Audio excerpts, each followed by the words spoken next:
Queridos irmãos, graça e paz, uma boa noite. Agora são 18 horas e 15 minutos.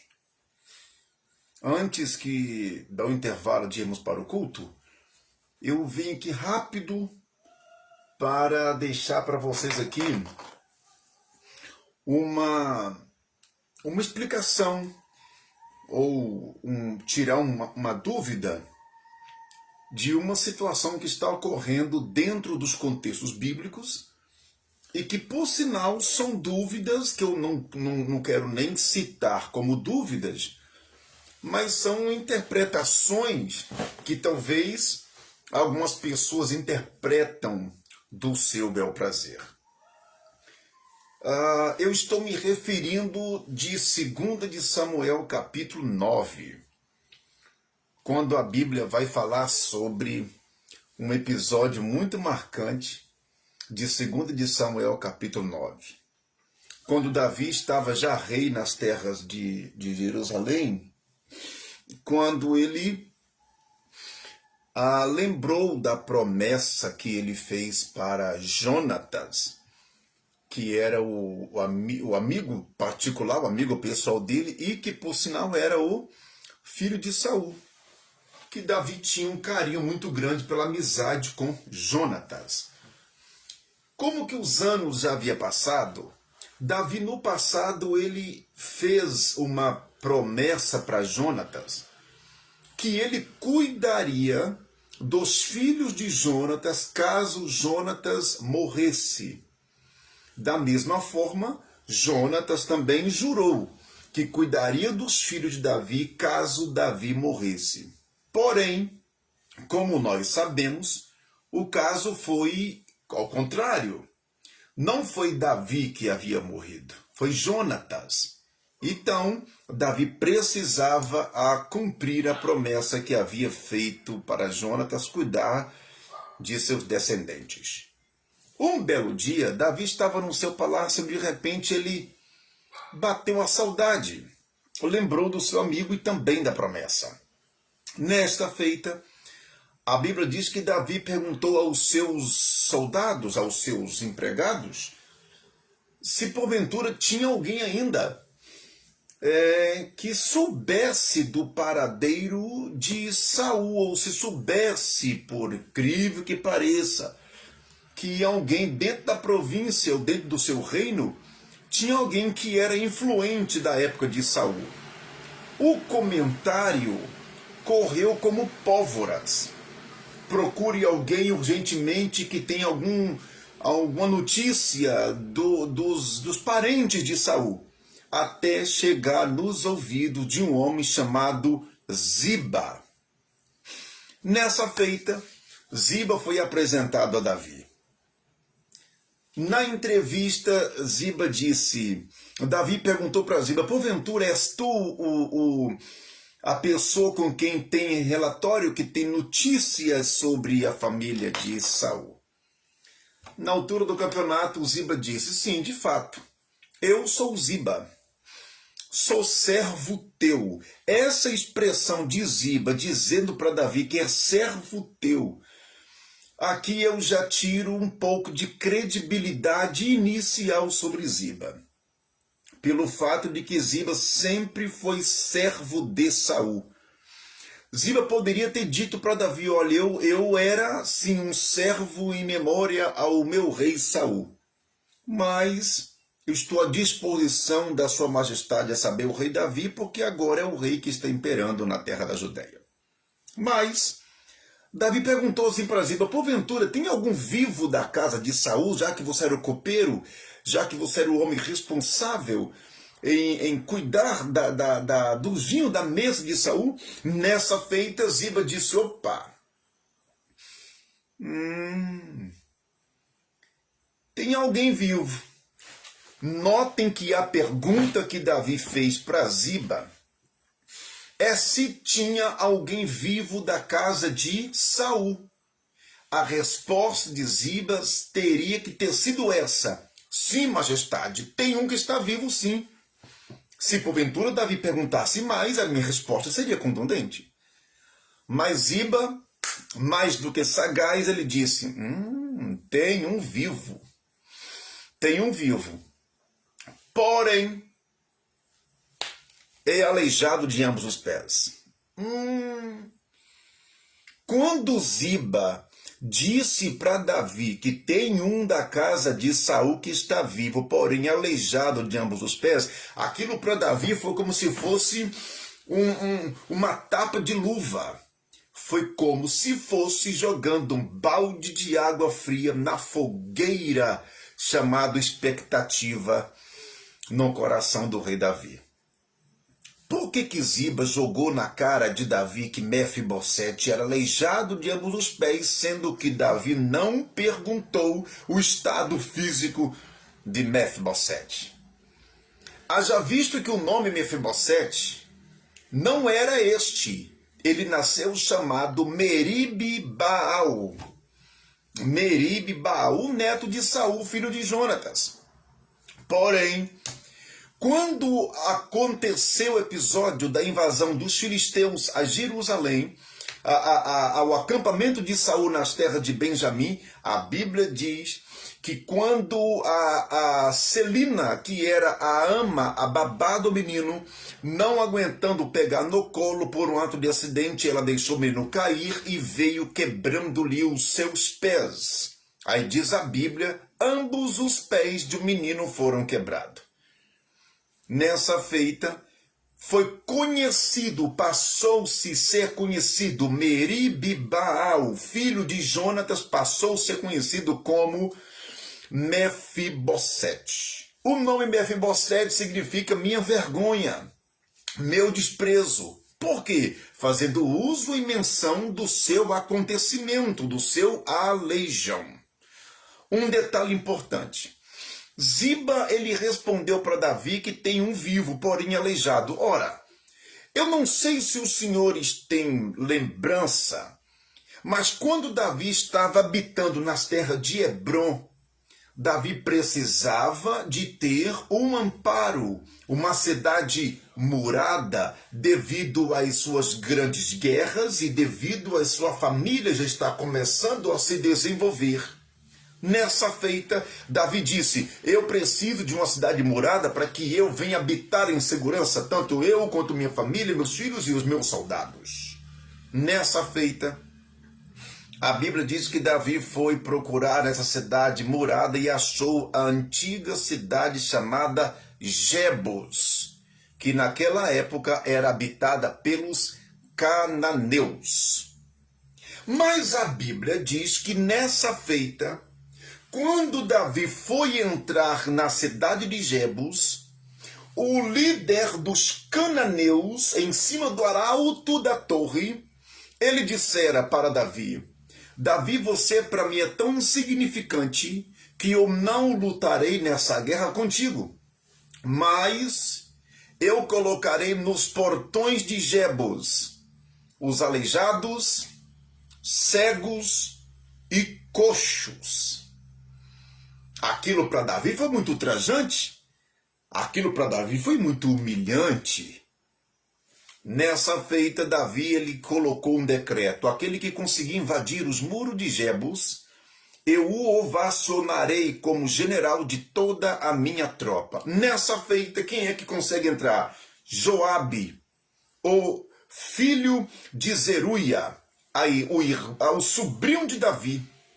Joabe invadiu as terras baixas, ocupou a terra baixa, colocou Davi dentro da terra baixa de Jebus. Ali dentro Davi disse, estou tomando posse da cidade baixa, a saber, Sião. Sião. Dentro de Sião, Davi começou a ovacionar e chamando-a por nome. E é onde que surgiu Jerusalém. Só que antes disso, Davi disse, olha, a partir de hoje eu não quero aleijados, cegos e coxos habitando dentro de Sião, dentro de Jerusalém.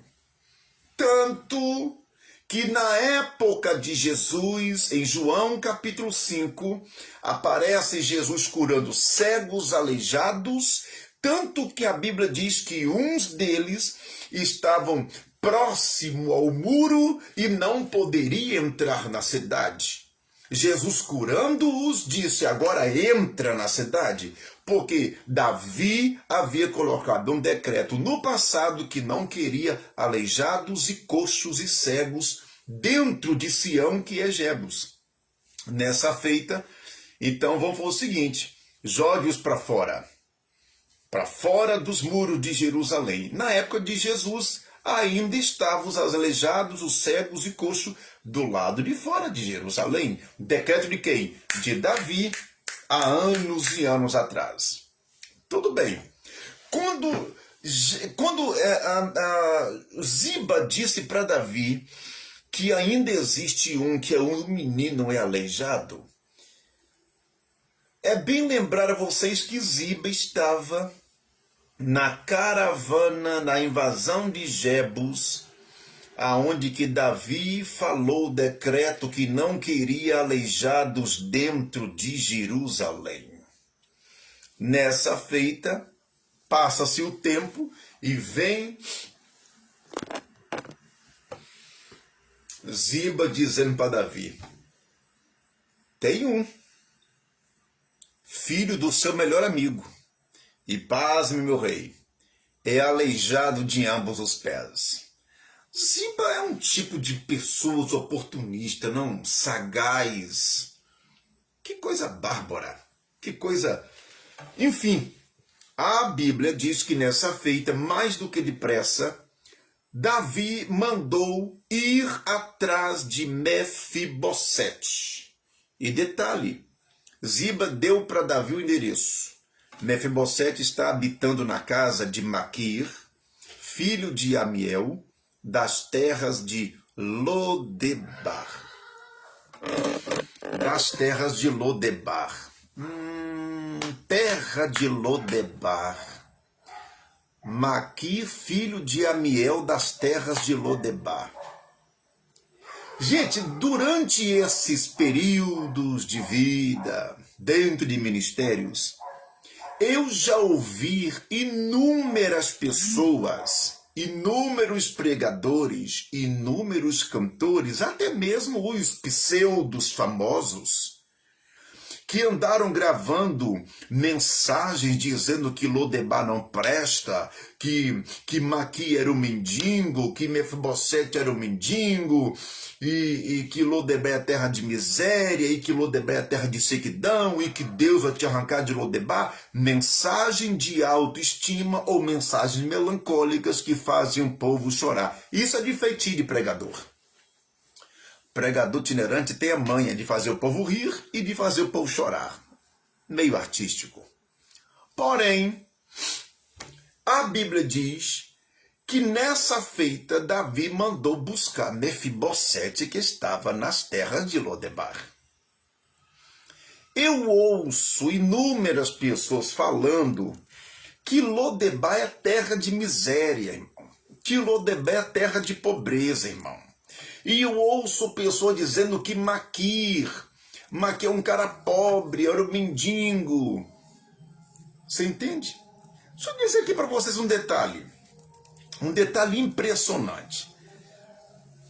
Vocês sabiam que quando Davi ele foi destronado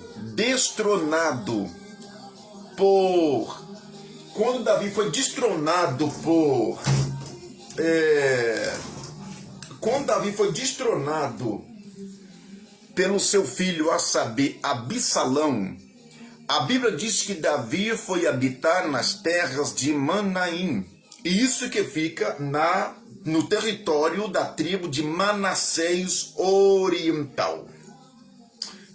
Que vai para o Oriente, vai para a Síria. A Bíblia diz que nessa feita, quando Davi foi destronado por Absalão, Davi foi acampar nas terras de Manaim, nas terras de Manassés, da tribo de Manassés. Nesta feita, souberam que Davi estava com seus homens, soldados e seus filhos e mulheres dentro da terra de Manaim. A Bíblia diz que 3 homens riquíssimos, poderosos, foram ajudar Davi e os seus homens. E quem foram esses? A Bíblia fala no livro de 1 de Samuel, 2 de Samuel, no capítulo de número 17, no versículo de número 27. Provar para mim que Lodebar é terra de miséria, que terra de pobreza.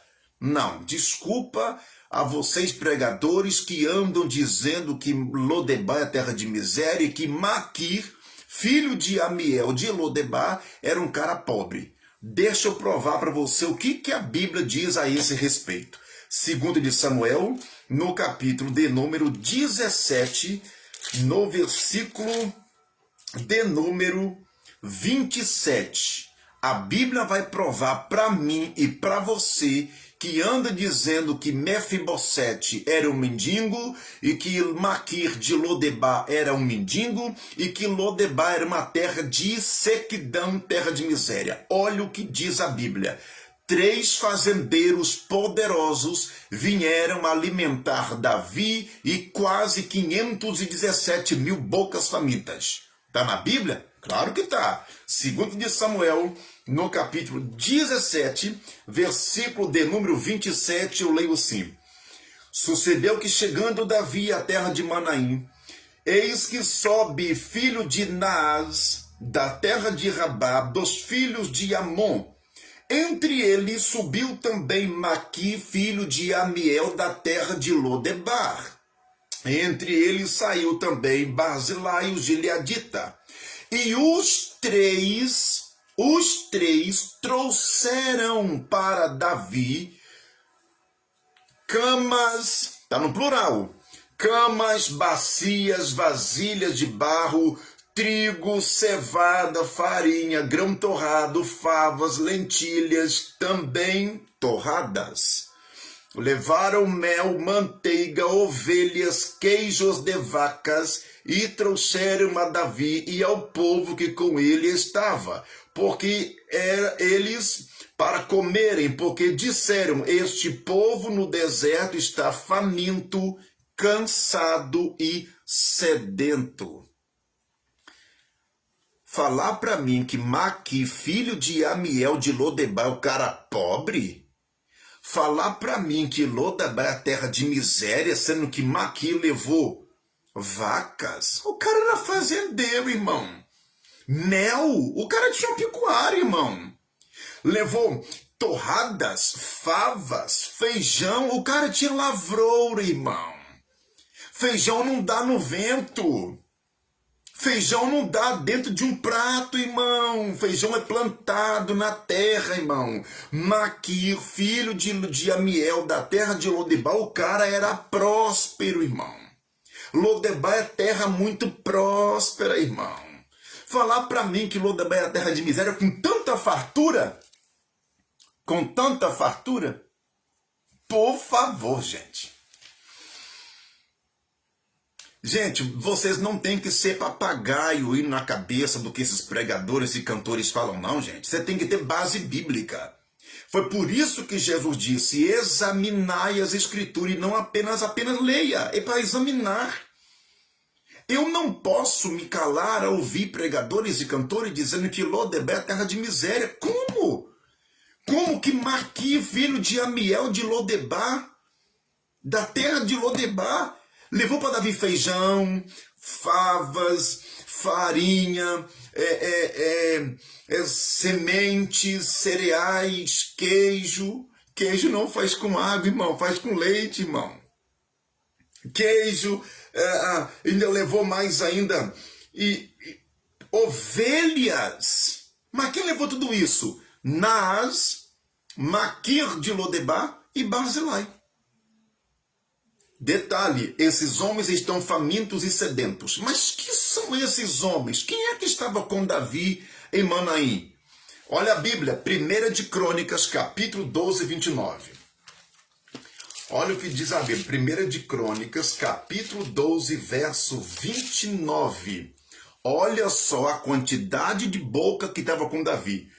Então vieram com Davi esses homens, da tribo de Benjamim, 3.000, da tribo de Efraim, 20.000, da tribo de meia tribo de Manassés, 18.000, da tribo de Isacar, 200 pessoas, da tribo de Zebulon, de Isacar, 200 pessoas, da tribo de Zebulon, 50.000, da tribo de Naphtali, 1.000 capitães e 37.000, ou seja, 38.000 bocas.